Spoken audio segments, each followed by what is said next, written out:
السلام علیکم ورحمۃ اللہ وبرکاتہ۔ وعلیکم السلام ورحمۃ اللہ وبرکاتہ۔ نحمده ونصلي على رسوله الكريم، اما بعد فاعوذ باللہ من الشیطان الرجیم، بسم اللہ الرحمن الرحیم، رب اشرح لي صدری ويسر لي امری واحلل عقدۃ من لسانی یفقهوا قولی۔ ان الذين يتلون كتاب الله واقاموا الصلاة وانفقوا مما رزقناهم سرا وعلانية يرجون تجارة لن تبور ليوفيهم اجورهم ويزيدهم من فضله انه غفور شكور۔ والذي أوحينا إليك من الكتاب هو الحق مصدقا لما بين يديه إن الله بعباده لخبير بصير۔ ثم أورثنا الكتاب الذين اصطفينا من عبادنا فمنهم ظالم لنفسه ومنهم مقتصد ومنهم سابق بالخيرات بإذن الله، ذلك هو الفضل الكبير۔ جنات عدن يدخلونها يحلون فيها من أساور من ذهب ولؤلؤا ولباسهم فيها حرير، وقالوا الحمد لله الذي أذهب عنا الحزن إن ربنا لغفور شكور۔ الذي أحلنا دار المقامة من فضله لا يمسنا فيها نصب ولا يمسنا فيها لغوب۔ والذين كفروا لهم نار جهنم لا يقضى عليهم فيموتوا ولا يخفف عنهم من عذابها كذلك نجزي كل كفور۔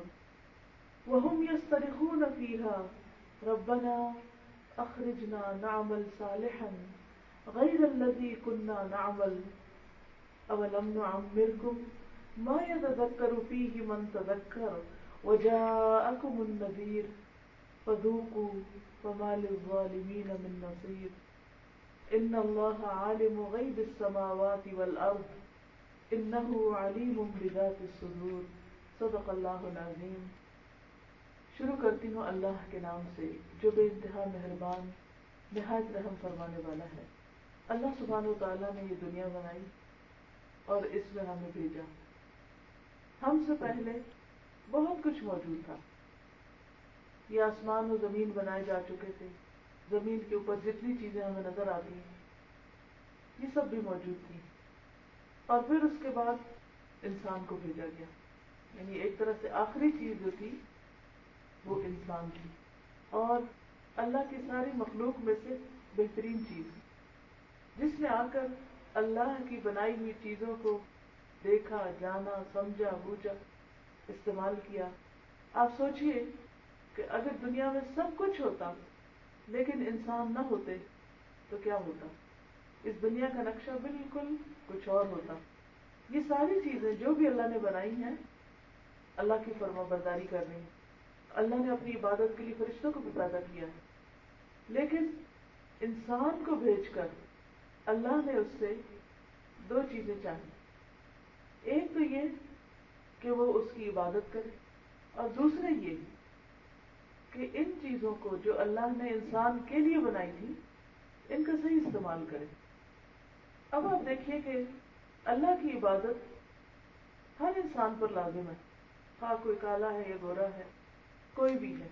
اگرچہ اللہ کی تسبیح کے لیے اللہ کے آگے سجدہ کرنے والی بہت مخلوق ہے، لیکن ان کے پاس کوئی اختیار نہیں، انسان کے پاس چوائس ہے، اختیار ہے، چاہے تو جھکے اور چاہے تو نہ جھکے۔ اللہ تعالیٰ انسان سے صرف یہ نہیں چاہتا کہ وہ جنگلوں میں نکل جائے، دنیا چھوڑ دے اور ہر ایک سے کنارہ کشی کر کے بیٹھ جائے، کہیں جا کے کسی پہاڑ میں گھس جائے یا پھر کسی غیر آباد علاقے میں چلا جائے اور نہ کسی سے ملے، نہ جلے، نہ کچھ کھائے نہ پیے، اور نہ ہی دنیا کا کوئی کام کرے۔ یہ مطلوب نہیں ہے۔ ہمارے دین میں رہبانیت نہیں ہے، لا رہبانیت فی الاسلام۔ رہبانیت کیا ہے؟ دنیا چھوڑ دینا، ترک دنیا کرنا۔ اللہ تعالیٰ ہم سے یہ نہیں چاہتا، جیسا کہ بعض مذاہب میں عبادت کیا ہے کہ آپ شادی نہ کرو، آپ کے بچے نہ ہوں، آپ دنیا کا کوئی کام کاج نہ کرو اور صرف اللہ ہی اللہ کرو۔ ہم سے کیا چاہتا ہے اللہ؟ کہ ہم اللہ اللہ تو کریں، لیکن اس کے ساتھ ساتھ اس دنیا میں اللہ نے جو کچھ بنایا ہے ان چیزوں سے فائدہ بھی اٹھائیں اور ان چیزوں کو صحیح طور پر استعمال بھی کریں۔ اور یہی انسان کا ایک امتحان ہے، اور یہ بڑا ٹیسٹ ہے، بڑا امتحان ہے، کیونکہ جب انسان یا صرف دنیا کا ہو جائے یا صرف دین کا ہو جائے تو نسبتاً آسان ہوتا ہے، لیکن دونوں چیزوں کو ساتھ لے کر چلنا مشکل ہوتا ہے۔ مثلاً آپ شادی نہ کریں، سب کچھ چھوڑ دیں، ایک طرف ہو کے بیٹھ جائیں تو بس ایک ہی کام ہے نا پھر آپ کا۔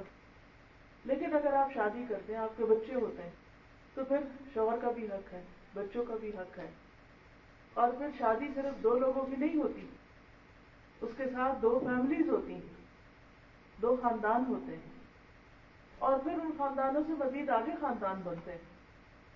ان سب خاندانوں کے ساتھ نبھانا، انسانوں کے ساتھ اچھی طرح معاملہ کرنا، یہ ساری چیزیں انسان سے صبر، ہمت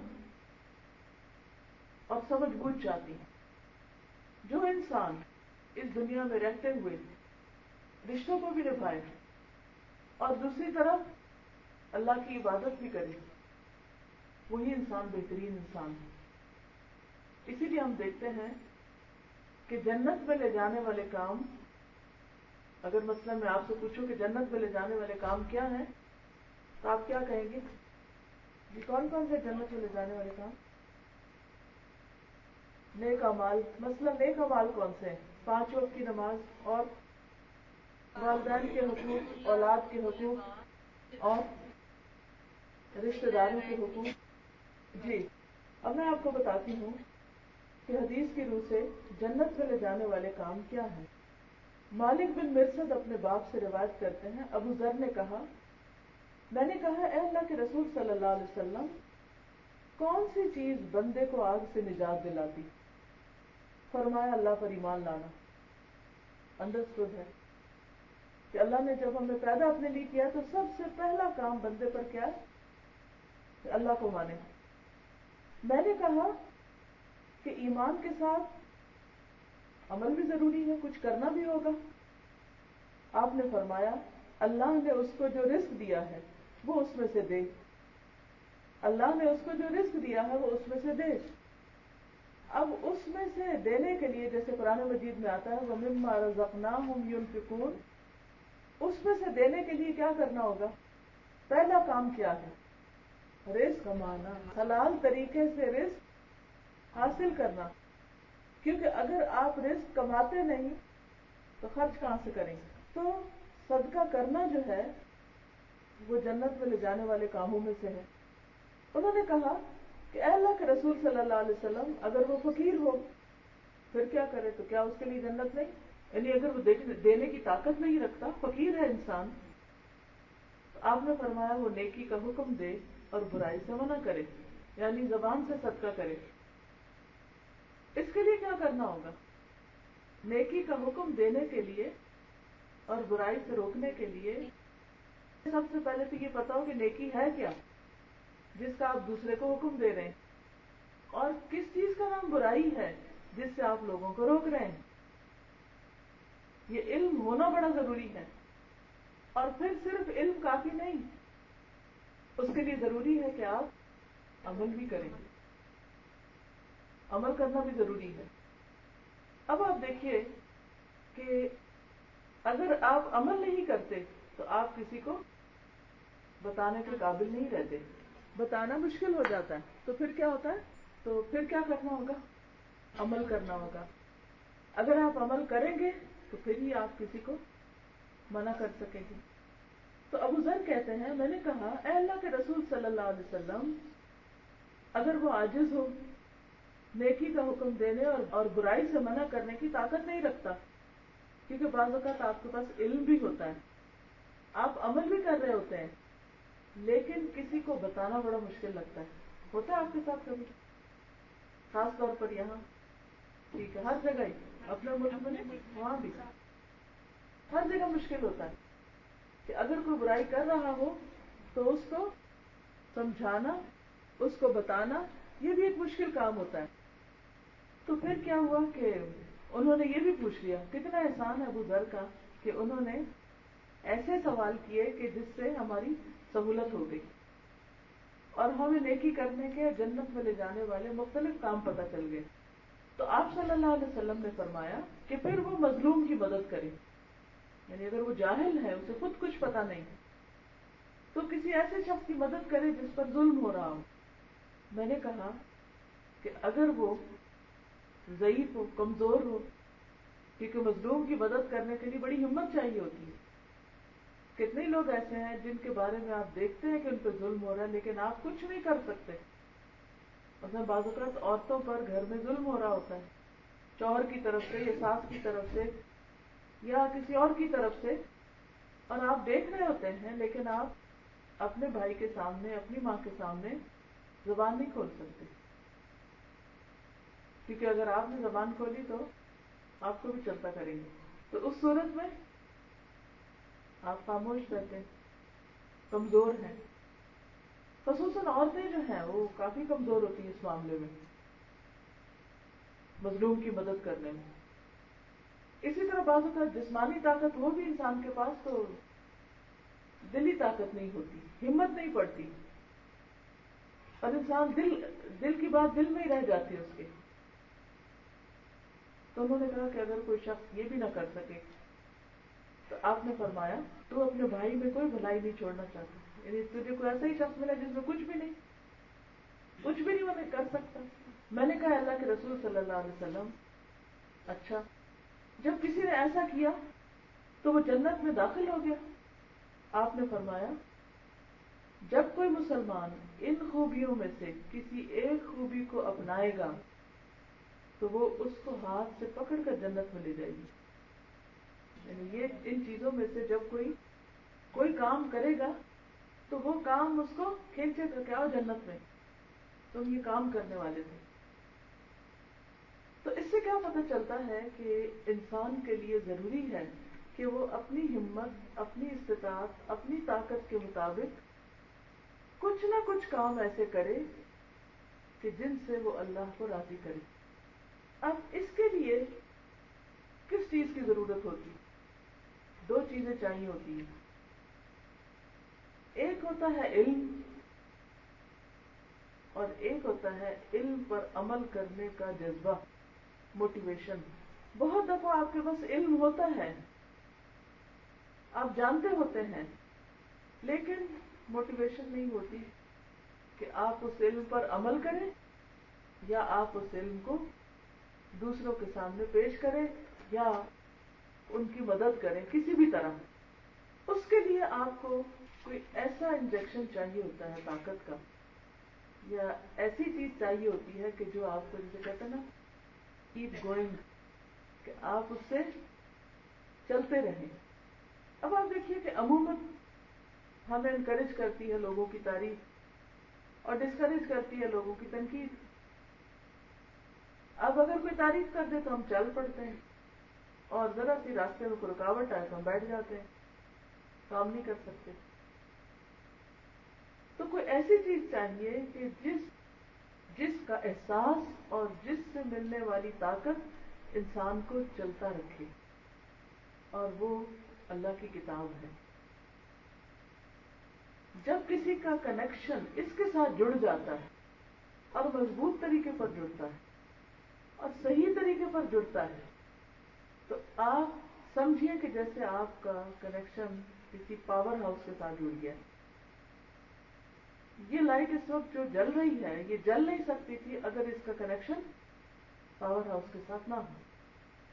کیونکہ روشنی کے لیے آپ لائٹ کے بلب وغیرہ لگاتے ہیں، پوری وائرنگ کرتے ہیں، فٹنگز کرتے ہیں، بہت سا اہتمام کرتے ہیں، کنیکشن لگاتے ہیں، خریدتے ہیں.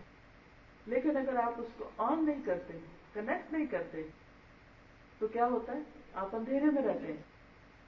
الحمدللہ اللہ نے ہمیں مسلمان گھرانوں میں پیدا کیا، ہمارے اندر ایمان ہے، شوق ہے، اللہ کی محبت بھی ہے، لیکن اس کے باوجود ہم وہ کرتے نہیں ہیں سب کچھ جو ہمیں کرنا چاہیے، کیونکہ ہمارا کنیکشن پاور ہاؤس سے کمزور ہوتا ہے یا ہوتا نہیں۔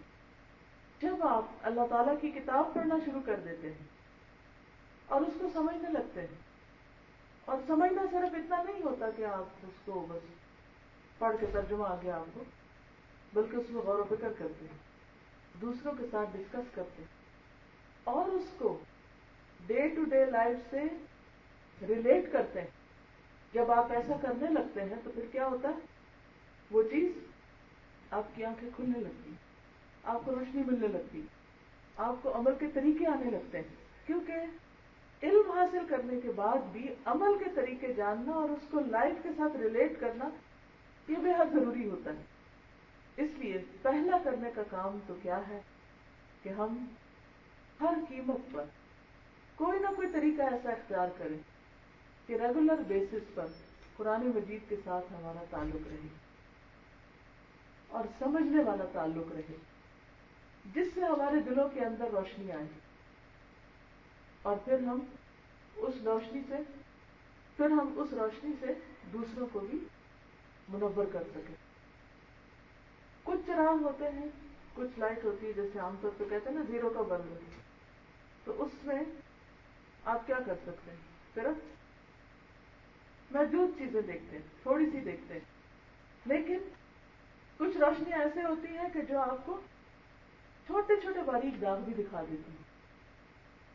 پھر فرق کس چیز کا ہے کہ آپ کے اندر کتنی پاور آ رہی ہے، کتنی روشنی آ رہی ہے، اور جتنی روشنی ہوگی اتنے ہی آپ کو اپنے عیب بھی نظر آئیں گے، اپنی غلطیاں بھی نظر آئیں گی، اپنی کمیاں اور کوتاہیاں بھی نظر آئیں گی، اور اسی درجے پر ماحول کے اندر جو گندگی ہے وہ بھی نظر آئے گی، اور پھر آپ کا ضمیر اگر جاگ گیا تو اس کی صفائی کی بھی ضرورت پیش آئے گی، اور وہ بھی شوق سے کریں گے اور اس میں تھکیں گے نہیں۔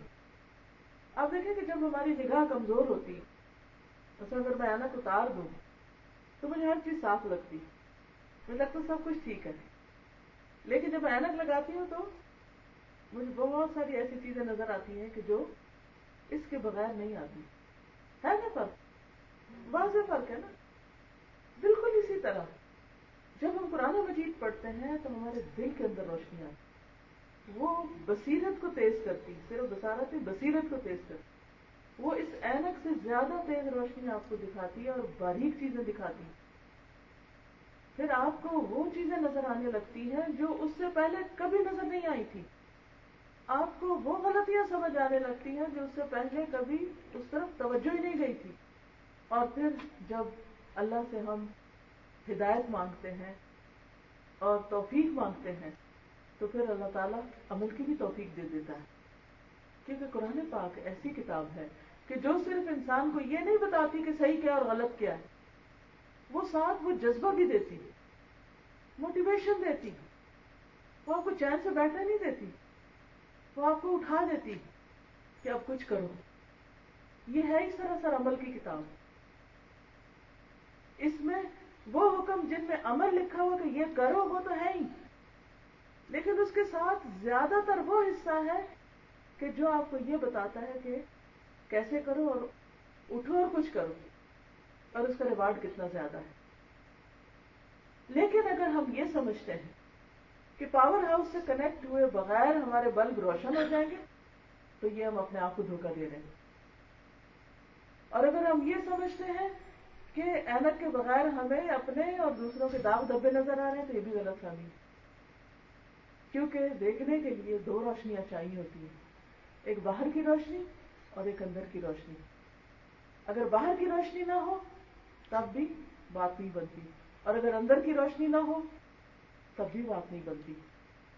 دونوں روشنیوں کے لیے ضروری ہے کہ آپ عمر کے جس بھی حصے میں ہیں، چھوٹے ہیں یا بڑے ہیں، جوان ہیں یا بوڑھے، کوئی بھی ہے، ایک پلان بنائیں، پروگرام بنائیں کہ مجھے قرآن باقاعدہ سیکھنا ہے اور اس پر عمل کرنا ہے، اور جب آپ یہ بنا لیں گے تو انشاءاللہ آپ دیکھیں گے کہ آپ ضرور مزید طاقتور ہو جائیں گے۔ جیسے مختلف ڈائٹنگ پلان ہوتے ہیں نا. اچھا ویسے ایک بات ہے کہ مجھے کبھی ڈائٹنگ لفظ کا مطلب نہیں سمجھ آیا کہ ڈائٹ کا مطلب تو ہوتا ہے خوراک، کچھ کھانا پینا، اور ڈائٹنگ جب کرتے ہیں تو اس کا معنی کیا لیا جاتا ہے؟ تو نہ کھاؤ یا کم کھاؤ، الٹا لفظ ہے. بہرحال بات یہ ہے کہ جب ہم ڈائٹنگ کرتے ہیں نا تو شروع میں ہمیں ہوتی ہے تکلیف، لیکن آپ میں سے جن لوگوں نے ڈائٹنگ کی ہوگی انہوں نے دیکھا ہوگا کہ جو وزن کم ہوتا ہے انسان کا انرجی لیول بڑھتا ہے. خوراک کی کمی کی وجہ سے شروع میں کمزوری محسوس ہوتی ہے، لیکن اس کے ساتھ ساتھ آپ کو ایک طاقت بھی ملتی ہے. اسی طرح جب ہم قرآن مجید شروع کرتے ہیں، ڈائٹنگ کرتے ہیں یعنی اسپرچل ڈائٹ لیتے ہیں، اور کئی جو ہماری خواہشات ہیں ان نیسیسری فوڈ ڈیزائرز کی تکمیل جب وہ چھوڑتے ہیں تو سر درد بھی ہوتا ہے، کمزوری بھی محسوس ہوتی ہے، بوریت بھی ہوتی ہے. لیکن جو اچھا انٹیک لیتے جاتے ہیں، قرآن مجید پڑھتے جاتے ہیں، سمجھتے جاتے ہیں، تو اسپرچولی آپ اسٹرانگ ہوتے جاتے ہیں. اور جب آپ اسٹرانگ ہوتے ہیں تو یہ ہے وہ پاور قرآن مجید کی کہ جو آپ کے اندر وہ انرجی بھر دیتی ہے کہ جس سے عمل آسان ہو جاتا ہے. دیکھیے بحیثیت مسلمان، کس مسلمان کو نہیں پتا کہ 5 وقت نماز پڑھنی چاہیے؟ سب کو پتا نا، جو بھی کوئی مسلمان ہے، چاہے وہ 1 دن کا ہے، چاہے وہ 1 سال کا، چاہے وہ کتنا بھی اس کی عمر گزر گئی اسلام میں، سب کو پتا ہے کہ 5 نمازیں فرض ہم پر. کیا وجہ ہے کہ کچھ لوگ تو پڑھ لیتے ہیں اور کچھ پڑھ ہی نہیں پاتے، ارادے بھی کرتے، سوچتے پھر نہیں پڑھتے؟ کس چیز کی کمی ہے؟ ایمان کی کمزوری ہے نا، موٹیویشن کی کمی ہے. پتہ تو سب کو ہے. اب یہاں قرآن مجید کا رول کیا ہے کہ وہ آپ کو موٹیویشن دیتا ہے، آپ کو ایسا جذبہ دیتا ہے کہ آپ سوئے ہوئے اٹھ جاتے ہیں، اور آپ سوتے ہوئے بھی جاگ رہے ہوتے ہیں. ایک طرف سوتے ہوئے بھی آپ غافل نیند نہیں سو سکتے. پھر آپ جب بستر پہ لیٹتے ہیں تو آپ کو پہلا خیال کیا آتا ہے کہ اچھا صبح اٹھنا کب، فجر کیسے پڑھنی ہے، اس کا انتظام کیسے کرنا ہے، کیسے الارم لگانا ہے، کیا طریقہ کرنا ہے. اور خدا نخواستہ کبھی کسی وجہ سے کوئی اونچ نیچ ہو جائے تو انسان پریشان ہو جائے. کیا وجہ ہے کہ اس دل میں پریشانی آئی اور باقی دوسرے دل میں پریشانی آئی کوئی نہیں؟ 2 دلوں میں فرق ہے نا، 2 دلوں کا فرق ہے، اور اس فرق کی وجہ سے پریشانی کا فرق ہے. ایک دل روشن ہے، اس کو چل گیا پتا کتنا بڑا نقصان ہوا میرا، اور دوسرا دل اندھیرا ہے، اس کو پتہ ہی نہیں چلا کیا لٹ گیا، کیا کھو گیا، کیا برباد ہو گیا. کیونکہ حدیث میں آتا ہے کہ جس کی عصر کی نماز فوت ہو جائے گویا اس کا گھر اور گھر والے دونوں ہی تباہ ہو گئے. اگر کسی کے بارے میں یہ نیوز آئے کہ اس کا گھر بھی گر گیا اور اس میں دب کے گھر والے بھی مر گئے ہیں تو آپ ان کے بارے میں کتنا افسوس کریں گے، کتنا دکھ ہوگا، شدید افسوس ہوگا نا. چاہے وہ ہمارے کچھ بھی نہ لگتے ہو، پھر بھی ہم اخبار میں خبر پڑھ کے بھی اس قدر پریشان ہوتے ہیں کہ یا اللہ کیا گزری ہوگی ان پر. لیکن کتنے ہی لوگ روزانہ اپنی ایسی ہی بربادی کرتے ہیں، لیکن انہیں احساس ہی نہیں کہ ان کا کیا گم گیا، کیا برباد ہوا، کیا کھو دیا انہوں نے، کیا تباہی ہو گئی ان کی. کیوں نہیں پتہ چلتا؟ اندھیرے میں ہے نا، پتہ ہی نہیں چلا. جیسے آپ اگر اندھیرے میں ہوں تو آپ رستے میں جا رہے ہیں، آپ کو پتہ نہیں چلے گا آپ نے کدھر کو جانا ہے. تھوڑی دیر کے بھی آنکھیں بند کر کے دیکھیں، آپ تجربہ کر لیں، اپنے گھر میں تجربہ کر لیں کہ آپ اپنے گھر میں کچن میں کام کر رہے ہیں اور آپ آنکھیں بند کر رہے ہیں. یہ ذرا آپ کسی وقت پریکٹیکل کریں. آپ کی اپنی رکھی ہوئی چیزیں آپ نہیں اٹھا سکیں گے، آپ چل بھی نہیں پائیں گے سیدھا. حتیٰ کہ آنکھیں بند کر کے اگر منہ میں اپنا ہی لقمہ دینے لگے تو وہ پتہ نہیں چلتا کہ کدھر ڈال رہے ہیں. اپنا آپ ہی سمجھ نہیں آتا، اپنے ہاتھ دکھائی نہیں دیتے، اپنے جسم کا حصہ دکھائی نہیں دیتا اندھیرے میں. بالکل اسی طرح جب قرآن کی روشنی نہیں ہوتی تو کیا ہوتا ہے؟ اپنا آپ دکھائی نہیں دیتا، اپنی پہچان نہیں ہوتی، اپنی غلطیاں نہیں سمجھ آتی، اور پھر اس کے بعد عمل کی راہ تو دور. تو یہ جو ہم ہر روز دن میں 17 بار سورۃ فاتحہ پڑھتے ہیں نمازوں میں، اور اس میں ہم 17 بار کہتے ہیں اہدنا الصراط المستقیم کہ یا اللہ تو ہمیں سیدھا رستہ دکھا دے، ہمیں ہدایت دے دے. اور ایک بار نہیں، بار بار ایک ہی بات مانگتے، ایک ہی چیز مانگتے ہیں، کیونکہ جس نماز میں سورۃ فاتحہ نہیں وہ نماز تو ہوئی نہیں، اور ایک ہی چیز مانگے جا رہے ہیں. آپ دیکھیں کبھی سوچا آپ نے کہ کیوں مانگتے ہیں ایک ہی چیز بار بار؟ اس کی دو وجوہات ہیں. ایک وجہ تو یہ ہے کہ ہمیں زندگی کے ہر معاملے میں اللہ کی رہنمائی چاہیے، ہر معاملے میں، چھوٹا ہو بڑا ہو. کیونکہ جب ہمیں صحیح گائیڈنس نہیں ملتی نا تو بعض اوقات ہم غلط فیصلے کر بیٹھتے ہیں. اور آپ نے دیکھا ہوگا کہ زندگی میں ایک غلط کیا ہوا فیصلہ بعض اوقات بڑا ہی نقصان دہ ہوتا ہے. مثلا آپ کو نہیں پتا تھا کہ کوئی لڑکا کیسے ہے اور آپ نے اپنی بیٹی اس کو دے دی، ساری زندگی نہیں پچھتا کہ ہم، اور کتنا رنج اور غم اور افسوس اور دکھ کرتے ہیں ماں باپ کہ ہمارے ساتھ دھوکا ہو گیا، ہمیں تو پتہ ہی نہیں چلا، ہمیں تو حقیقت ہی نہیں پتا تھی، دوسرے شخص نے اپنا آپ چھپا لیا اور اب ہمارے سامنے تو کھلا ہے معاملہ. کس قدر افسوس ہوتا ہے، کتنا دکھ ہوتا ہے. آپ نے ایسے لوگ زندگی میں دیکھے ہوں گے کہ جنہوں نے اس قسم کے دھوکے کھائے ہیں. دھوکہ انسان جب کھاتا ہے جب اس کو حقیقت نہ پتا ہو تبھی کھاتا ہے نا. اگر کسی بھی چیز کی حقیقت پتا ہو تو دھوکہ نہیں کھاتا. تو ہمیں ہر معاملے میں صحیح ڈیسیژن کی ضرورت ہوتی. بعض اوقات صرف ایک غلط ٹرننگ انسان کو کہیں سے کہیں میلوں دور لے جاتی، مقصد سے دور کر دیتی. انسان تھکتا الگ ہے اور جہاں اس نے پہنچنا ہے وہاں بھی نہیں پہنچ پاتا. بالکل اسی طرح اگر ہمیں پتہ ہی نہیں کہ ہم نے کرنا کیا ہے اور کیا کرنا چاہیے، صحیح کیا اور غلط کیا ہے. مثلا اذان کی آواز آتی ہے آپ کو اور آپ کو احساس ہی نہیں کہ کیا آواز آئی ہے، کیا کہا گیا ہے، حی علی الصلاۃ، حی علی الفلاح، آؤ نماز کی طرف، آؤ کامیابی کی طرف. آپ کو پتہ ہی نہیں کیا بلا رہا ہے اور آپ نماز چھوڑ کے نکل جاتے ہیں گروسری کرنے، اور جب تک واپس آتے ہیں مغرب ہو چکی ہوتی. کئی دفعہ لوگ کرتے ہیں ایسے، نماز کا وقت ہوتا ہے نماز نہیں پڑھتے، نکل جاتے کسی اور کام، اور نکلنا کیا گھر میں کوئی ایسا کام شروع کر دیتے ہیں کہ جو بعد میں بھی ہو سکتا. اب انہوں نے کتنا بڑا نقصان کیا، انہیں سمجھ ہی نہیں آئی کہ انہوں نے غلط ڈیسیژن لیا تھا. ان کا اس وقت فیصلہ کیا ہونا چاہیے تھا؟ پہلے نماز، پھر گروسری، پھر بات. ان کی ساری پلاننگ نمازوں کے ارد گرد ہوتی ہے. لیکن عام طور پر لوگ جب کوئی فنکشن کرتے ہیں، کوئی پارٹی کرتے ہیں، کوئی مہمانوں کو بلاتے ہیں، کہیں جاتے ہیں تو نمازوں کا چارٹ سامنے رکھ کے نہیں بناتے کہ نماز کا کیا ہو. بس وہ کیا سوچتے ہیں، بس ٹھیک ہے کس کو کیا وقت سوٹ کرتا ہے، کون کس دن آ سکتا ہے. انسانوں کی سہولت دیکھتے ہیں، اپنی کنوینئنس دیکھتے ہیں، کہ اللہ کا حق بھول جاتے ہیں. اور اس میں کتنا بڑا نقصان کرتے ہیں یہ ہم جانتے بھی نہیں ہوتے کہ کیا کچھ ہو چکے. تو اس لیے ہم مثلا فجر کے وقت دعا مانگ کے نکلتے ہیں اپنے کاموں کو، اہدنا الصراط المستقیم، یا اللہ سیدھے رستے پہ چلائے رکھنا، جو کریں ٹھیک ہی کریں، تیری پسند کا کریں. اتنے میں جو بھی آپ نے کام کاج کیا دن بھر، اس میں پھر کوئی ایسی چیز پیش آ گئی، کوئی ایسا مرحلہ پیش آ گیا، مثلا کسی سے کانفلکٹ ہو گیا، اب آپ کو سمجھ نہیں آ رہی کہ آپ کو کیا کرنا چاہیے.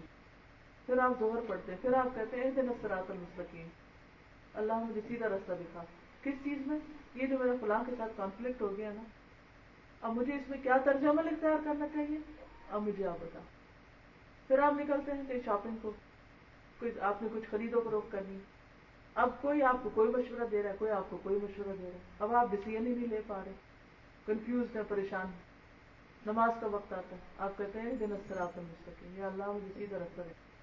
یہ سیدھا رستہ کیا ہے کہ ہم جو بھی کام کریں، چاہے انسانوں سے معاملہ ہو، چاہے بزنس ہو، چاہے خرید و فروخت ہو، کچھ بھی ہو، اس میں ہم وہ کریں جو اللہ کو پسند ہے، جو ہماری دنیا اور آخرت کے فائدے کا ہے.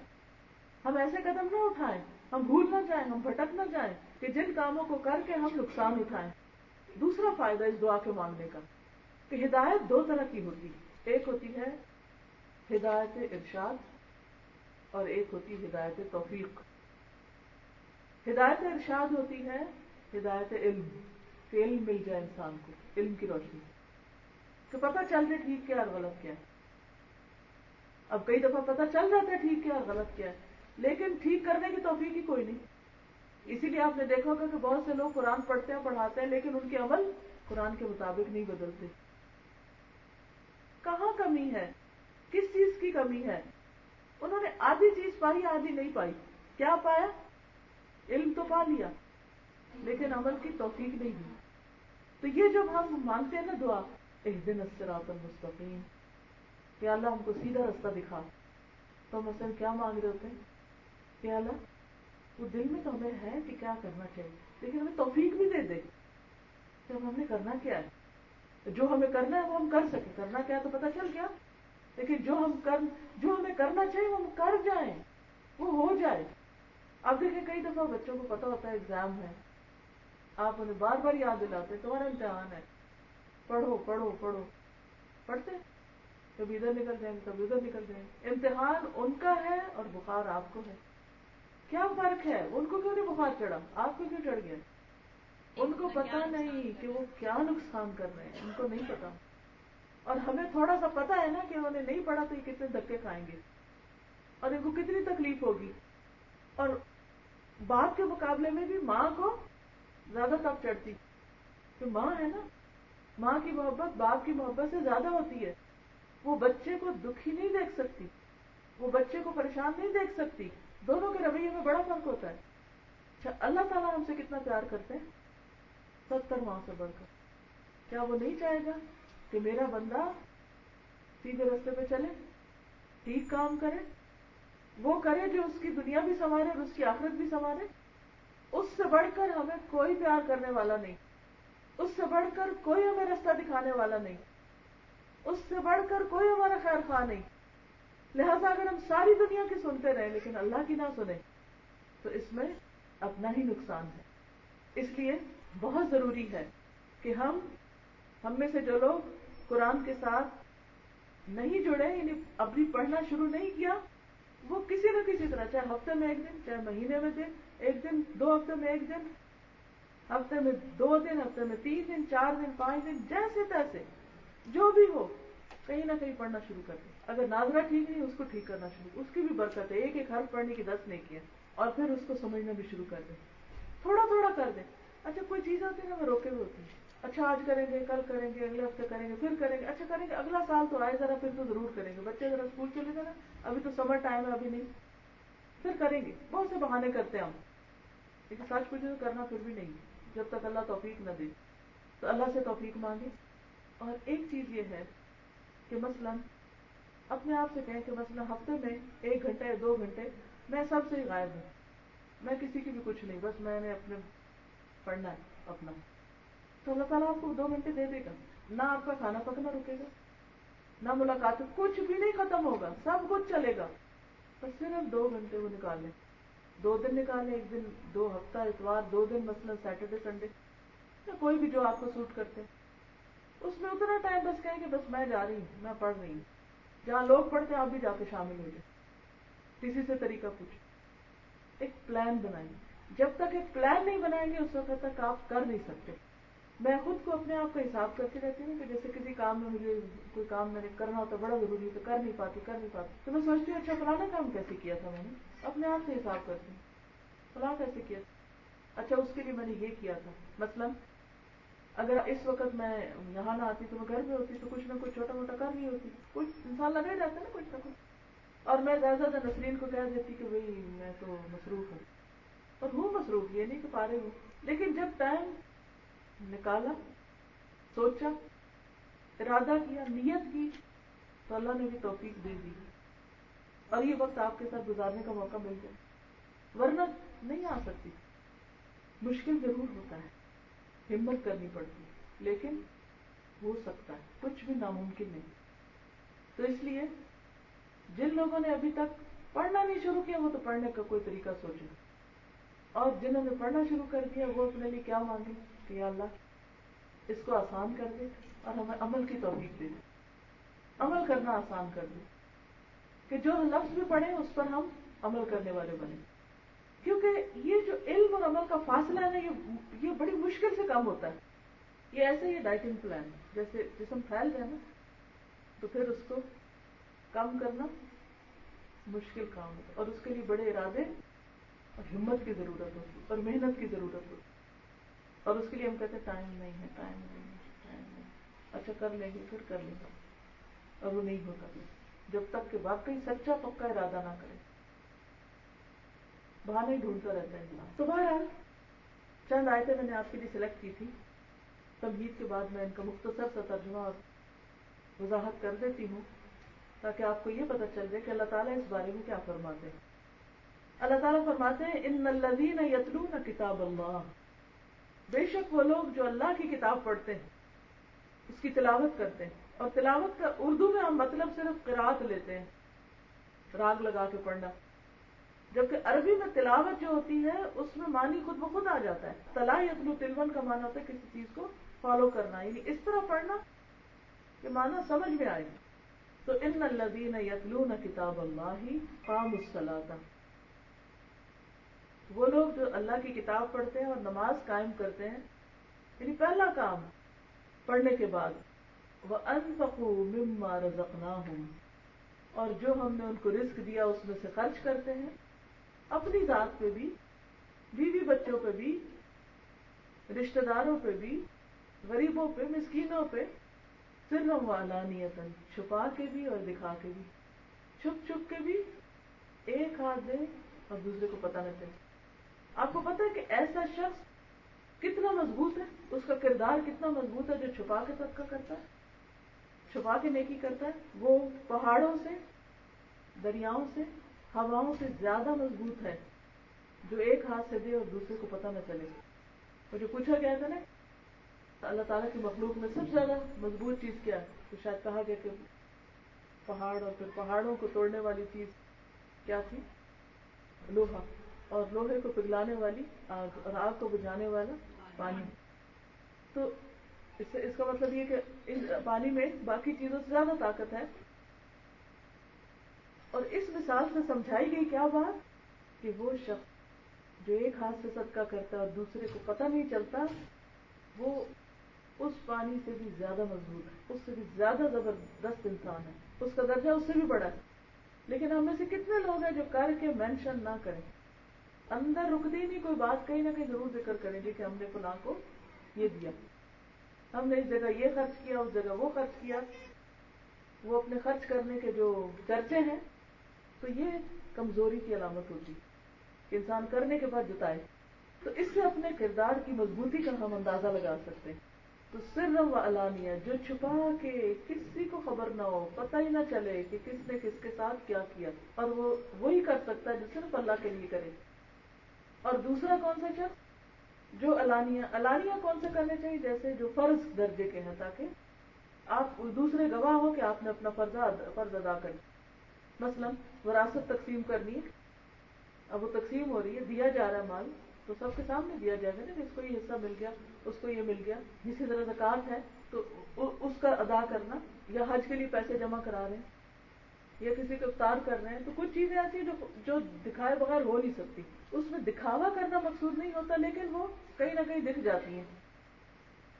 تو دونوں طریقے ہیں۔ فرمایا یرجون تجارتا لن تبور، یہ ایسی تجارت کی امید رکھتے ہیں جس میں گھاٹا ہے ہی نہیں، اس بزنس میں کوئی نقصان نہیں، یہ وہ کام کر رہے ہیں جس میں کوئی نقصان ہے ہی کوئی نہیں، 100% پروفٹ، کوئی لاس نہیں۔ یہ تجارت کبھی ختم ہو ہی نہیں سکتی۔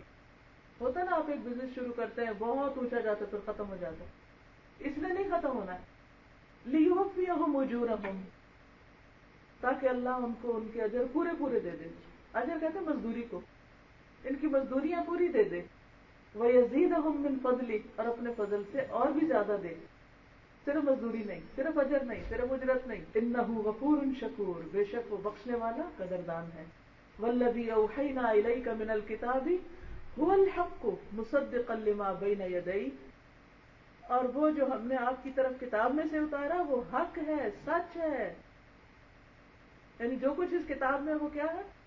لا ریب فیہ، اس میں کوئی شک نہیں، پیور ٹروتھ۔ اب دیکھیں کہ آج کے دور میں سچائی کتنی کم ہو گئی، کوئی بھی بات کرے تو مطلب پتہ نہیں صحیح بھی کہا یا نہیں، کس کی مانے کس کی نہ مانے، یہ کہتا ہے یہ کر لو، وہ کہتا ہے وہ کر لو۔ لیکن اللہ سبحانہ وتعالیٰ جو کچھ بتاتے ہیں وہ بالکل سچ ہے. اگر آپ کریں مثلا یہی بات جو کہی کہ جو اللہ کی کتاب پڑھتے ہیں، نماز قائم کرتے ہیں، رزق میں سے خرچ کرتے ہیں، ان کو یقین رکھنا چاہیے کہ یہ ایسے کام میں لگے ہوئے جس میں کوئی گھاٹا نہیں. یہ بالکل سچ بات ہے. مصدقا لما بین یدیہ، اپنے سے پہلی کتابوں کی بھی تصدیق کرتی ہے. یعنی یہ باتیں صرف اس قرآن میں نہیں، پہلی کتابوں میں بھی لکھی ہوئی تھی. مثلا سورۃ الاعلیٰ میں آپ پڑھتے ہیں نا، جس میں تزکیہ کی بات آتی ہے نا، پہلے میں آیتیں پڑھ دیں تاکہ آپ کو پتہ چل جائے. قد افلح من تزکا وذکر اسم ربہ فصلی. قد افلح من تزکا، یقیناً کامیاب ہو گیا جس نے تزکیہ کیا، جس نے اپنے آپ کو پاک کیا بری عادتوں سے، غلط خیالات سے، برے اخلاق سے. اور کیا کیا؟ وذکر اسم ربہ، اور اپنے رب کا نام لیا، اپنے رب کا نام ذکر کیا. فصلی، پھر نماز پڑھی. یہ 3 کام کیے. بل تؤثرون الحیات الدنیا، لیکن تم تو دنیا کی زندگی کو ترجیح دیتے ہو، دنیا کے پیچھے لگے رہتے ہو اور بھول جاتے ہو یہ کام کرنا. والآخرۃ خیر وابقی، حالانکہ آخرت بہتر ہے اور زیادہ باقی رہنے والی ہے. ان ھذا لفی الصحف الاولی، یہ باتیں پچھلے صحیفوں میں بھی لکھی ہوئی ہیں. صحف ابراہیم و موسیٰ، ابراہیم اور موسیٰ علیہ السلام کی کتابوں میں یہ باتیں لکھی ہوئی ہیں. کون سی؟ کہ کامیاب کون ہوگا؟ جو تزکیہ کرے گا، رب کا نام لے گا، رب کا ذکر کرے گا اور نماز پڑھے گا. تو یہ کتاب آپ کو وہی باتیں بتاتی ہے جو پہلے بھی بتائی گئی ہیں، ان کو کنفرم کرتی. هو الحق مصدقا لما بین یدیہ ان اللہ بعبادہ لخبیر بصیر. بے شک اللہ اپنے بندوں کی خبر رکھنے والا ہے، ان کو دیکھنے والا ہے. ثم اورثنا الکتاب الذین اصطفینا من عبادنا، پھر وارث بنایا ہم نے اس کتاب کا اپنے بندوں میں سے ان کو جن کو ہم نے چن لیا. ان کے ہاتھ میں دی یہ کتاب جنہیں اللہ نے چن لیا. گویا جن کو اللہ توفیق دے دے اس کتاب کو پڑھنے کی، سمجھنے کی، اس کو آگے پھیلانے کی، وہ اللہ کے چنے ہوئے بندے ہوتے ہیں. لیکن اس کے بعد بھی، اس ٹائٹل اور آنر کے ملنے کے بعد بھی خطرہ ہے. فَمِنْهُمْ ظَالِمٌ لِنَفْسِهِ، ان میں سے بعض اپنی جان پہ ظلم کرتے ہیں، اس کا حق ادا نہیں کرتے، صحیح سے پڑھتے نہیں یا سمجھتے نہیں یا اس پر عمل نہیں کرتے یا اسے آگے نہیں پہنچاتے. وَمِنْهُمْ مُقْتَصِدٌ، کچھ درمیان کی راہ چل رہے ہیں. آپ نے دیکھا ہوگا کہ کچھ لوگ قرآن پڑھ کے بھی ویسے کورے کے کورے رہتے ہیں جیسے پہلے تھے، کوئی فرق نہیں پڑتا ان کو. کچھ ایسے ہوتے ہیں جو تھوڑا بہت ان میں تبدیلی آ جاتی، بیچ بیچ میں رہتے ہیں، نہ برائی کرتے ہیں زیادہ اور نہ ہی کوئی بہت بڑی نیکی کرتے ہیں، بس ٹھیک ہے جو کنوینئنٹ ہو کر لیتے ہیں. اور تیسرے کون ہے؟ وَمِنْهُمْ سَابِقٌ بِالْخَيْرَاتِ بِإِذْنِ اللَّهِ، جو نیکیوں میں اللہ کے فضل سے آگے بڑھ جانے والے، دوڑ لگانے والے.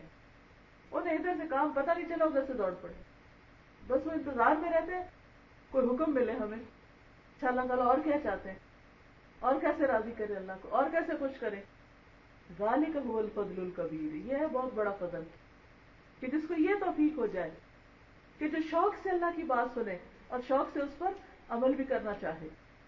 ایسے لوگوں کو کیا ملے گا؟ جنات عدن، ہمیشہ کی باغ، جنت عدن ملے گی. یدخلونہا، جس میں وہ داخل ہو جائیں گے، کچھ تو بغیر حساب کے داخل ہو جائیں گے. ظاہر دوڑ رہے تھے، دوڑتے دوڑتے جنت میں بھی آگے آگے چلے جائیں گے، نیکیوں میں دنیا میں جو آگے آگے. یحلون فیہا من اساور من ذہب، وہاں ان کو سونے کے کنگن پہنائے جائیں گے. ولؤلؤا، اور موتیوں کے، یعنی موتی اور سونے کے ملا کر زیورات ان کو پہنائے جائیں گے، اس سے ان کو آراستہ کیا جائے گا. دنیا میں تو سونا بہت ہی مہنگا ہو گیا. وَلِبَاسُهُمْ فِيهَا حَرِيرٌ، اور ان کا لباس اس میں ریشم کا ہوگا، سلک کا ہوگا. دنیا میں سلک اور گولڈ اور پرلز جو ہیں یہ کس کی علامت ہے؟ شان و شوکت کی، خوبصورتی کی، آنر کی، بہت ساری چیزیں اس میں آتی ہیں. تو وہاں یہ سب کچھ میسر ہوگا انسان، کیونکہ دنیا میں کام کرتے رہے وہاں اللہ تعالیٰ آرام کرائے گا. لیکن جو دنیا میں آرام کرتے رہے وہاں پر مشقت ہو سکتی. وَقَالُوا الْحَمْدُ لِلَّهِ الَّذِي أَذْهَبَ عَنَّا الْحَزَنَ، کہیں اللہ کا شکر جس نے ہم سے غم کو دور کر دیا، ساری مشکلات دور کر دی. إِنَّ رَبَّنَا لَغَفُورٌ شَكُورٌ، بے شک ہمارا رب بڑا بخشنے والا قدردان ہے. اس نے ہمارے گناہ بھی معاف کر دیے اور ہماری نیکیوں کی قدردانی کی. ہم نے جو ٹوٹے پھوٹے کام کیے اس نے ہمیں بڑی عزت دی اس کی وجہ سے. تو اصل بات تو یہ ہے کہ انسان اللہ کی طرف دوڑے، شوق رکھے، محبت رکھے. الذی احلنا دار المقامہ، اللہ نے ہمیں ہمیشہ کے گھر میں لا اتارا جس میں کوئی موت نہیں، کوئی تھکاوٹ نہیں، کوئی بوریت نہیں، کسی قسم کی کوئی پریشانی نہیں. لا یمسنا فیہا نصب، یہاں میں کوئی تھکاوٹ لاحق نہیں ہوگی. ولا یمسنا فیہا لغوب، اور نہ ہی کسی قسم کی بوریت، اکتاہٹ. دنیا میں کیا ہوتا ہے کہ آپ بعض اوقات ہالیڈیز میں بھی جاتے ہیں، وہاں بھی بور ہو جاتے ہیں، چلو گھر چلتے ہیں بس کافی. لیکن جنت میں کوئی تھکے گا نہیں، کوئی بور نہیں ہوگا، کوئی اکتائے گا ہی نہیں. لا یبغون عنہا حولا، اس سے وہ کوئی ہٹنا چاہے گا ہی نہیں. والذین کفروا، اور وہ لوگ جنہوں نے کفر کیا، لہم نار جہنم، ان کے لیے جہنم کی آگ ہے. لا یقضى علیہم فیموتوا، ان کا فیصلہ نہ کیا جائے گا کہ وہ مر ہی جائیں، کیونکہ موت تو ذبح کر دی جائے گی. جو جنت میں چلا گیا جنت میں، جو جہنم میں گیا جہنم میں. اب موت آئے گی نہیں. جس کو آرام اور راحتیں مل گئی وہ بھی ہمیشہ کی، اور جس کو تکلیف ہے تو وہ بھی ہمیشہ کی. ولا یخفف عنہم من عذابها، اور جہنم کے عذاب میں سے کچھ ٹمپریچر کم بھی نہیں کیا جائے گا. جو بھی ٹارچر ہے اس کو ذرا 1 ڈگری بھی تھوڑا نہیں ہوگا، بلکہ بڑھتا ہی جائے گا. جیسے قرآن پاک میں آتا نا، فلن نزیدہم الا عذابا، ہم ان کے عذاب میں ہی اضافہ کرتے جائیں گے، مصیبت بڑھتی ہی جائے گی. کذالک نجزی کل کفور، یہی بدلہ ہے ہر ناشکرے کا، ہر کافر. اس لیے کتنا ضروری ہے کہ یہ چند سال کی بات ہے، صرف اس دنیا کی تھوڑے دنوں کی بات ہے، اس میں پڑھ لیں، عمل کر لیں، محنت کر لیں، اوروں کو بھی اس راستے پہ لانے کی کوشش کریں، اور پھر ہمیشہ ہمیشہ کا آرام کریں. وَهُمْ يَسْتَرِخُونَ فِيهَا، اور وہ اس پہ چیخیں ماریں گے، آرام سے نہیں بیٹھیں گے، چیخیں چلائیں گے. ربنا اخرجنا منہا، اخرجنا، ربنا اخرجنا، اے رب ہمیں سے نکال باہر، ہم باہر نکلنا چاہتے ہیں. فریادیں کریں گے. نعمل صالحا، ہم اچھے کام کریں گے. اب وعدہ، اب ہم نیکیاں کر کے آئیں گے. غیر الذی کنا نعمل، ان کاموں کے علاوہ جو ہم کرتے تھے. اب ہم نہیں دوبارہ وہ غلطی کریں گے. تو اللہ تعالیٰ ان کی چیخیں سن کے ان کو باہر نہیں نکالیں گے. اللہ تعالیٰ فرمائیں گے اولم نعمرکم، کیا ہم نے تم کو عمر نہ دی تھی 40 سال، 50 سال، 60 سال، 70 سال. ما یتذکر فیہ من تذکر، کہ جس میں جو نصیحت پکڑنا چاہتا وہ نصیحت پکڑ سکتا تھا. بڑے موقع دیے، بڑے چانسز دیے، بڑے بڑے حالات سے گزارا. تم نے توبہ بھی کی، تم نے معافیاں بھی مانگی، تم پلٹے بھی اور پھر واپس چلے گئے. تم نے ارادہ بھی کیا، نیت بھی باندھی اور پھر کام نہ کیا. اب مہلت ختم، وقت گزر گیا، اب پلٹ نہیں سکتے. وجاءکم النذیر، اور آیا تمہارے پاس ڈرانے والا. تمہیں ڈرانے والے بھی تھے، تمہیں خبردار کرنے والے بھی تھے، تمہیں بتانے والے ہی تھے. تم نے کسی کی نہ سنی، کسی کی نہ مانی اور کچھ نہ کیا. فذوقوا فما للظالمین من نصیر، چکھو، ظالموں کے لیے کوئی مددگار نہ ہوگا. اب ظالموں کی کوئی بھی مدد نہیں کرے گا، جو ظالم اپنی جان پہ ظلم کرتے رہے. دیکھیں جب ہم اللہ کا حق نہیں دیتے نا تو ہم اپنے اوپر بھی ظلم کر رہے ہوتے ہیں اور بندوں پہ بھی ظلم کر رہے ہوتے ہیں. ان اللہ عالم غیب السماوات والارض، بے شک اللہ غیب جانتا ہے آسمانوں اور زمین کے. انہ علیم بذات الصدور، وہ سینوں کے بھید بھی جانتا ہے. نہ صرف یہ، اب آپ دیکھیں اللہ کے علم کی وسعت. ایک طرف آسمانوں کا علم ہے، زمین کا، زمین کے اندر جو کچھ ہے، اور دوسری طرف ہمارے سینے کے اندر جو خیالات ہیں وہ بھی اس کو پتا ہے. کہ یہ سب کچھ سن کے ہم نے کوئی ارادہ کیا پڑھنے پڑھانے کا یا نہیں، کچھ سیکھنے سکھانے، وہ بھی اس کو پتا ہے. یا واٹ نیکسٹ، کیا سوچ رہے وہ، یہ بھی اس کو پتا ہے. بندوں سے نہیں ہے ہمارا معاملہ، یہ میرے ساتھ نہیں، کسی انسان کے ساتھ نہیں. بتانے والے تو بتاتے ہی رہیں گے، یا دہانی کرانے والے کراتے رہیں گے. یہ ہم سب کو سوچنا چاہیے کہ ہم نے اپنے لیے کیا پلان کیا، کون سا پروگرام کیا. اس وقت آپ دیکھیں کہ لوگوں کے پاس ہر طرح کے پلانز ہوتے ہیں.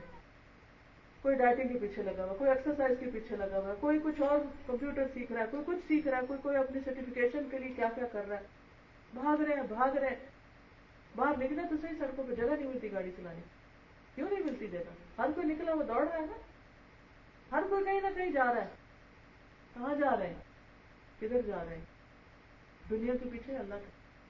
کتنی گاڑیاں جو مسجد جا رہی ہوتی، کتنی گاڑیاں جو کسی قرآن پڑھنے کے لیے کسی کلاس میں کسی اسکول میں جا رہے ہوتے، اور کتنے لوگ ہیں جو صرف سیر و تفریح، پھرنا، گھومنا، اس کو مل وقت گزار رہے ہیں بس.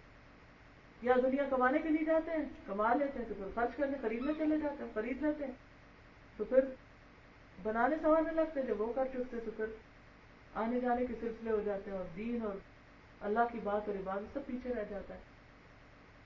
تو ہم سب کو اپنے لیے سوچنا ہے. اللہ تعالی ہمیں عمل کی توفیق عطا فرمائے. وآخر دعوانا ان الحمد للہ رب العالمین.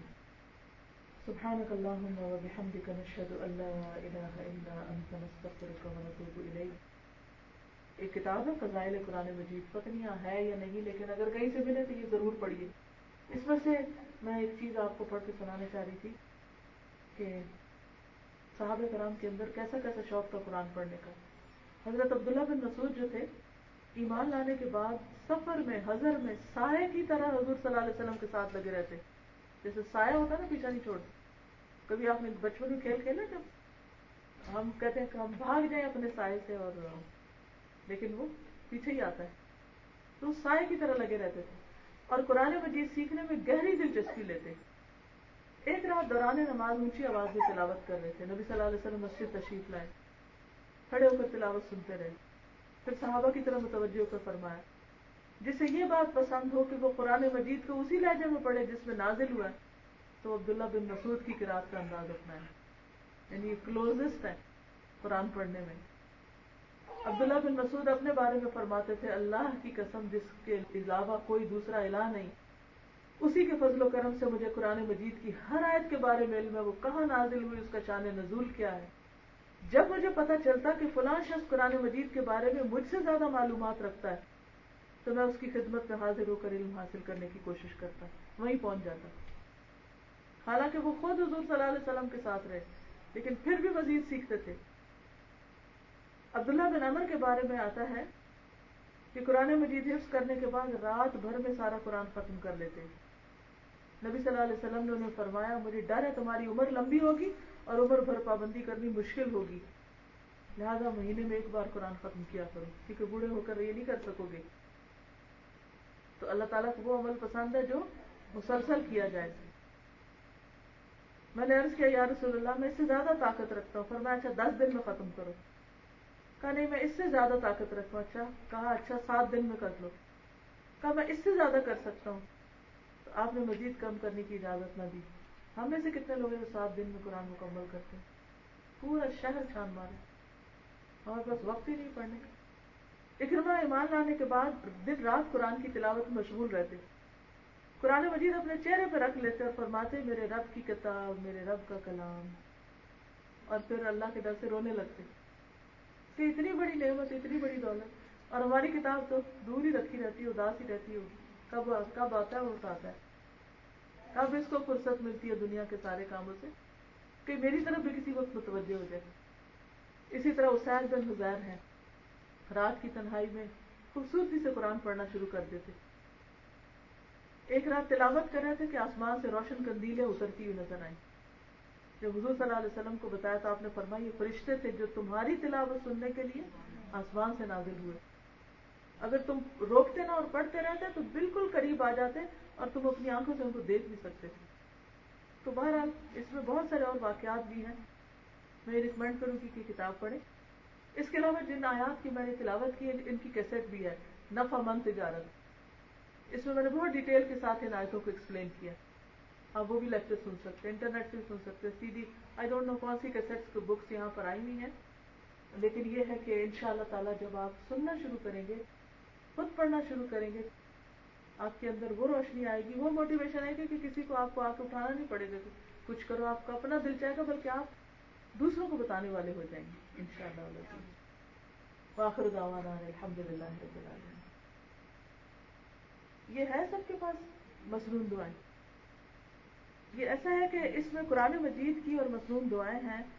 جیسے آپ سفر میں ہوتے ہیں نا، سفر میں دعائیں قبول ہوتی ہیں، پھر ہمیں یاد نہیں رہتا کہ ہم کیا پڑھیں اور کیا نہ پڑھیں. تو یہ اگر آپ بیگ میں رکھ لیں تو جیسے آپ اپنی جاب پہ جا رہے ہیں، کام پہ جا رہے ہیں، تو راستے میں یہ دعائیں پڑھتے جائیں. ان کا اردو اور انگلش دونوں ٹرانسلیشن. تو یہ انشاءاللہ لذیذ آپ لوگ اس میں سے پڑھیں گے. اور تہجد کے وقت اگر آپ کو اللہ تعالیٰ جاگنے کی توفیق دے، اگر رمضان آ رہا ہے تو رمضان میں آپ افطار کے وقت بیٹھ کے اس کو پڑھ سکتے ہیں، سحری کے وقت پڑھ سکتے ہیں، نمازوں کے بعد پڑھنے کی عادت ڈالیے. حج عمرے پہ جائیں تو ساتھ رکھیے، تو انشاءاللہ یہ آپ کے لیے بہترین زاد راہ ہوگی. صوت القرآن ہمارے اسٹوڈنٹس ہیں کچھ، ضرور ان سے ریکویسٹ ہے کہ ریفلیکشن. ہاں جی ضرور. السلام علیکم. مجھ سے پوچھا گیا تھا کہ کیوں الہدا سے وابستہ قائم کرنا ہے. میں نے کہا ٹھیک ہے الحمدللہ. کیوں؟ آپ ہی کے شہر میں جو مسجد ابو بکر ہے، وہاں بہنوں کی فلاح و بہبود کے لیے ایک بہت ہی اچھا پروگرام شروع ہوا ہے جو تقریباً 3 مہینے ہو گئے اس کو چلتے ہوئے. وہ ہے قرآن کی سمجھ کے لیے. قرآن کی سمجھ کے لیے یہ خاص پروگرام جاری ہے. اگر میں اس کا جواب دوں کیوں جانا ہے، کیوں کا جواب دیتے ہوئے تو بہت لمبی لسٹ بن جائے گی. اس لیے اس لمبی چوڑی لسٹ کو چھوڑ کر آپ خواتین ماشاءاللہ تعلیم یافتہ ہیں، کچھ ڈگری ہولڈرز بھی ہیں. آپ سب جانتی ہیں کہ دین حق کو سمجھنا، اس پر عمل کرنا کوئی کھیل نہیں. سوائے ایسی کتاب کے جو اللہ کی طرف سے فرقان بن کر آئی ہے، ہمیں سیدھی راہ کون دکھائے گا بغیر اس کے؟ کیا ہمارے اسکول، ہمارے گھر، ہمارا کینیڈین انوائرمنٹ، وہاں سے ہم یہ اسلامی تعلیم لے سکتے ہیں کیا؟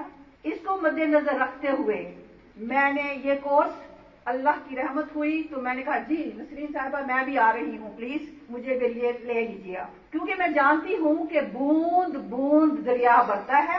پھر دین کا علم تو ایک ایسا گڑھا ہے جو آپ آخری دم تک لبریز نہیں کر سکتے. اس کی گواہ ہمارے ڈاکٹر صاحبہ یہاں موجود ہیں، اور مجھے انشاءاللہ مجھے پورا یقین ہے کہ وہ مجھ سے متفق ہوں گی. ان کی نا ختم ہونے والی محنت کا صلہ ہماری نظروں کے سامنے ہے. پھر ہم کیوں نہ جب بھی، جو بھی، جیسے بھی کوئی علم کی روشنی نظر آئے تو ہم اس کی طرف نہ لپکیں. میرا خیال ہے ہمارا فرض بن جاتا ہے کہ لپکو اور ایسی روشنی کی کرن کو اللہ کی رحمت جان کر میری پیاری بہنوں اپنی نجات کا ذریعہ بنا لو.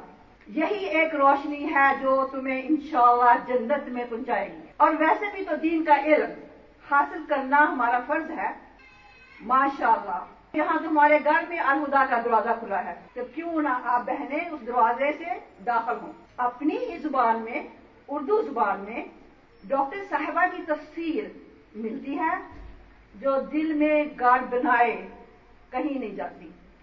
ایسا گہرا اثر چھوڑ کے جاتی ہے کہ آپ کو بہت سی مشکلوں سے نجات دیتی ہے. آخرکار یہ آپ کو چھوڑے بغیر نہیں جاتی. پھر قرآن کے لفظی معنی، تجوید، قاری صاحب کی تلاوت سننے میں بھی آتی ہے. یہ نہیں بلکہ فہم کے لیے ان لیسنز کے باہر فہم کے لیے بھی ایڈڈ اسباب موجود ہوتے ہیں. غور و فکر کے لیے سوالات کو بھی وقت دیا جاتا ہے. اگرچہ بہت سی بہنوں کے گھروں میں ڈاکٹر صاحبہ کی ٹیپس، قرآن کے کیسٹس بھی موجود ہیں، گھر بڑے پڑے ہیں، لیکن کتنی بہنوں کو ڈیلی پابندی سے ان کو وقت ملتا ہے کہ ان کو سن سکیں. کتنوں کو یہ اختیار ہے کہ اتنے بڑے خزانے کے ملکہ ہونے کے باوجود بھی آپ محروم رہیں. اگر آپ محروم ہیں تو آئیے میری بہنوں ابو بکر میں جو کورس ہو رہا ہے شامل ہو جائیے. ایک نہ شد، دو شد، ایک تو نہ ختم ہونے والے کاموں سے تھوڑی سی دیر کے لیے رخصتی ملے گی، دوسرے آج کا کام کل پر نہ چھوڑنا، اس میں بھی آپ کو مدد ملے گی. بہنوں سے میل ملاپ ہوگا، خدا اور رسول رضامندی خدا حاصل ہوگی، قرب رسول ہوگا، اور سب سے بڑی بات اس زندگی میں اطمینان قلب حاصل ہوگا، جس کو دن رات ہم ڈھونڈنے کی کوشش کرتے ہیں. گھر میں اور کسی ادارے میں ٹیپس کا سننا یا علم کا حاصل کرنا ایسا ہی ہے جیسے اسکول کا کورس ہم بغیر استاذہ کی نگرانی سے گھر میں بیٹھے بیٹھے کہیں میں نے کورس کر لیا، مجھے استاذی کی ضرورت نہیں، اللہ اللہ خیر صلی اللہ، میں نے اس سے کافی کچھ جان لیا. نہیں، یہ پریشانی دور کرنے کے لیے ہمیں ایک رہنما کی ضرورت ہے، اینڈ وہ رہنما آپ کو فہم کو مختلف طریقوں سے بتائے گا. الحمدللہ یہ سب کچھ آپ کو آپ کے فہم کے لیے، آپ کی ہدایت کے لیے الخدا میں ملے گا انشاءاللہ. اور یہ میرا مقصد تھا کہ ہم جو بہنیں جا سکتی ہیں الحمدللہ کوشش کریں اور وہاں پہنچ جائیں. اگر میں جا سکتی ہوں تو میرا خیال انشاءاللہ all the young ones can go as well. السلام علیکم. صدف بھی کچھ کہنا چاہتی ہیں. السلام علیکم ورحمۃ اللہ. الحمدللہ مجھے بہت خوشی ہے کہ میں نے کورس جوائن کیا. آپ یقین کریں آپ لوگ بھی انشاءاللہ اللہ توفیق دے آپ لوگوں کو آئیں گے. اتنا مزہ آتا ہے آیتوں کی تفسیر جب سنتے ہیں، دل میں اتنا سکون ملتا ہے. اور سب سے بڑی خوشی کی بات میں جب ایک حدیث سنی، اس کا مفہوم میں آپ کو بتاؤں گی، ایگزیکٹ ورڈ میں نہیں بتا سکوں گی، کہ اس میں کہ اللہ تعالیٰ کے ہم چنے ہوئے لوگ ہیں. تو اس سے اچھی کیا بات ہے کہ اللہ تعالیٰ نے ہمیں چن لیا. اتنی بڑی بات کہ اللہ ہمیں خود چنے، ہمیں توفیق دے کہ ہم آیتوں کو سمجھ سکیں، اس کی تفسیر سمجھ سکیں اور صحیح طریقے سے قرآن پڑھ سکیں. اور اتنی مجھے حیرت ہوتی ہے کہ ہم لوگ گھروں میں ہر ایک کے الگ الگ مسئلے ہوتے ہیں، لیکن ہم جاتے ہیں اور ہم لوگ آپس میں بھی ڈسکس کرتے ہیں کہ ہمیں انہی آیتوں میں سے ہمارے مسئلوں کا حل مل جاتا ہے. اور اتنی خوشی ہوتی ہے اور رونا آتا ہے کہ اللہ تعالیٰ نے ہمیں کیسے ایک ایک چیز کھول کے بتا دی ہے، اور ہمیں ڈائریکٹ لگتا ہے ہم سے بتا رہے ہیں کہ تمہارے مسئلے کا یہ حل ہے، یہ لو، اور تمہارا جو بھی پرابلم تھا وہ سالو ہو گیا. اور بہت اطمینان اور سکون ملتا ہے. اور جیسے اللہ تعالیٰ کو 70 ماؤں سے زیادہ اللہ تعالیٰ کا پیار ہے اپنے بندوں سے، تو بالکل یہی ہے کہ آیتوں میں ایک جگہ جہاں اللہ تعالیٰ سختی سے ڈانٹ کے کچھ بتا رہے ہیں اور دوزخ کا بتا رہے ہیں، فوراً اس کے بعد جو ہے جنت کا بتاتے ہیں.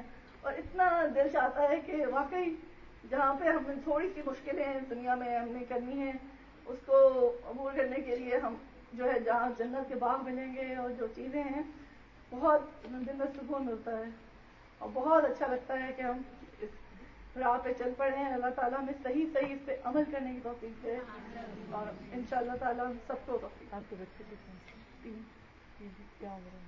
11 ہے، 9 ہے. آپ ان کو کچھ بتاتے ہیں جو پڑھتے ہیں؟ جی ہاں، جی اسکول میں بھی آتے ہیں اور میں بھی بتاتی ہوں ان کو. جو ہم لوگ جیسے اس میں ہے کہ صدقہ دینے کی بات ہے کہ ایک ہاتھ سے دو، دوسرے کو پتہ نہ چلے، اس طرح کی جو بھی ہم اصل پڑھ رہے ہیں وہ میں ان کو ضرور بتاتی ہوں اور سنتے ہیں. ماشاء اللہ، جزاک اللہ. Last, we have Sister Warka. She is our Tajweed teacher. She cannot speak Urdu, but she will tell how is going on her class. Welcome to Stada. Sister Warka. Assalamu alaikum wa rahmatullah.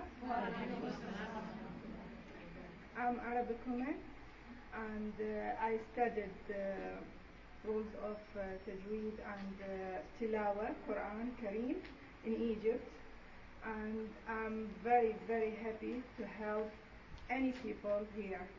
السلام علیکم سب بہنوں کو. اب کیونکہ آپ دور ہیں ذرا مسیساگا سے، تو بتا دیں کہ تعلیم القرآن انگلش 3 شروع ہو چکا ہے، یعنی تیسرا کورس ہے. یہ فل ٹائم کورس ہے. بہت سی بچیاں باہر سے آئی ہیں، تو آپ بھی جو بچیاں آنا چاہیں دے ویلکم. ریزیڈنس، بورڈنگ، ہر چیز کا بندوبست ہے. اور کیونکہ ابھی کورس شروع ہے، تو جو بھی آنا چاہیں ضرور آئیں. اگر آ نہیں سکتے تو آن لائن بھی رجسٹریشن ہے اس کورس کی، تو آپ سب ضرور اپنی بچیوں کو کہیے کہ وہ آن لائن شامل ہو جائیں اور سنیں، اور ضروری نہیں کہ ٹیسٹ لکھیں، پہلے سنیں تاکہ ان کو شوق ہو جائے، جب شوق ہو جائے گا تو ٹیسٹ بھی لکھنا شروع کر دیں گے۔ اور اسی طرح ہمارا ایک اسپانسرشپ پروگرام ہے، اگر آپ نہیں آ سکتے اور خواہش رکھتے ہیں کہ کسی اسٹوڈنٹ کو اسپانسر کر دیں تو وہ بھی بہت آسانی ہے، اور فیس بہت منیمل ہے، مہینے کی $100 پر اسٹوڈنٹ فیس ہے، اور اس میں 4 بندے مل کے بھی کر سکتے ہیں، جیسے بھی سہولت ہو۔ تو میں نے سوچا کہ بتا دوں، کئی دفعہ ہمیں پتہ نہیں ہوتا کہ کیسے اسپانسر کریں یا کس طرح ہو سکتا ہے۔ اللہ تعالیٰ آپ سب کو بہت بہت اجر دے اور آسانی کرے آپ کے پڑھنے میں، اور ہم سب کے لیے بھی بہت دعا کیا کریں کہ ہمیں بھی آسانی ہو، کہ ہم ہمیشہ آئیں آپ کے پاس اور خوشی سے آئیں۔ اوکے، اجازت چاہتی ہے؟ سبحانک اللہم و بحمدک، نشہد ان لا الہ الا انت، نستغفرک و نتوب الیک۔ اللہ تعالیٰ آپ سب سے راضی ہو اور بہت جزا دے، اور جو کچھ آپ کر رہے ہیں اللہ تعالیٰ اس میں آپ کو اور ترقی دے اور قبول فرمائے۔ السلام علیکم و رحمۃ اللہ وبرکاتہ۔